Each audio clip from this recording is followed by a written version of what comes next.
میرے محترم بزرگوں دوستو، یہ ہے پورے انٹرنیشنل مارکیٹ کے حالات۔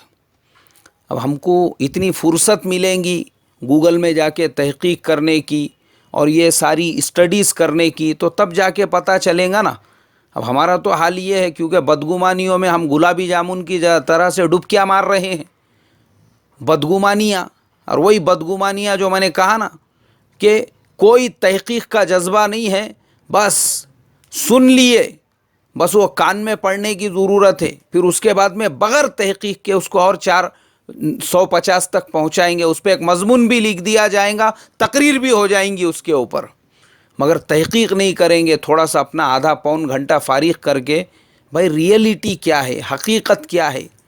اس لیے میرے محترم بزرگوں دوستو، میں بڑے ادب سے درخواست کروں گا، چونکہ میں نے بڑے غور و فکر کے ساتھ میں تحقیق کی ہے کہ مسلمان ٹوٹے کیوں، برباد کیوں ہوئے، مدارس کے 2 3 ٹکڑے کیوں ہو رہے ہیں، تنظیمیں جو ہے یہ چندیوں کی طرح سے ان کے اتنے زیادہ ٹکڑے کیوں ہو رہے ہیں، تحریکوں میں دراڑیں کیوں پڑ رہی ہے، وہ یہی بغیر تحقیق اور اس طرح کی بدگمانیوں اور غلط فہمیوں کی وجہ سے۔ تحقیق کا مادہ ہوتا تھا، بات کا خلاصہ کرنے کا جذبہ ہوتا تھا، آمنے سامنے بیٹھ کے باتوں کا خلاصہ کیا جائے، یہ اتنی زیادہ گندگی نہیں پھیلتی تھی۔ اللہ حفاظت فرمائے۔ خیر، اب واپس سے میں اپنے مین ٹاپک پہ آتا ہوں۔ تو اب ایسے حالات کے اندر جو بیچارے آج بھی چمڑے کے کاروبار سے جڑے ہوئے مسلمان ہیں، یہ پورا کاروبار آج بھی مسلمانوں کے ہاتھ میں ہی ہے، بھلے چمڑے کے ریٹ گر چکے ہیں، تو میں اہل مدارس سے یہی درخواست کروں گا، جس طریقے سے سالوں سے ہمارے اکابر کے زمانے سے یہ سلسلہ چلتا آ رہا ہے چمڑوں کو جمع کرنے کا، وہی سلسلے کو ہم جاری رکھیں۔ کم سے کم ہمارے جو بھائی اس کاروبار میں لگے ہوئے ہیں ان کو فائدہ پہنچے گا، اور یہ جو بکواس کرنے والے ہیں نا، چمڑے کو دفن کر دو، اس کو بیچو مت، تو پھر ان کو پتہ چلے گا۔ کس کو پتہ چلا رہے تم؟ نہیں، کس کو نقصان، کس کو پہنچانا چاہ رہے؟ ارے بھائی، آپ کو معلوم ہے یہ گلوبلائزیشن کا زمانہ ہے۔ آج کے زمانے میں دنیا جو ہے نا، دنیا یہ بہت چھوٹی ہو چکی ہے۔ آپ کے پاس میں چمڑا نہیں ملے گا، کوئی پرابلم نہیں ہے، چائنا آپ کے بازو میں بیٹھا ہوا ہے، اوریجنل چمڑا نہیں، ڈپلیکیٹ چمڑا بنا کے بھی دینے کے لیے تیار ہے۔ تو اس کے لیے میں تمام اہل مدارس سے یہ درخواست کروں گا، یاد رکھو انٹرنیشنل مارکیٹ کے جو حالات ہے وہ فی الحال یہ ہے جو ابھی میں نے آپ کو بتائے، یہ پوری دنیا کے حالات ہے یہ۔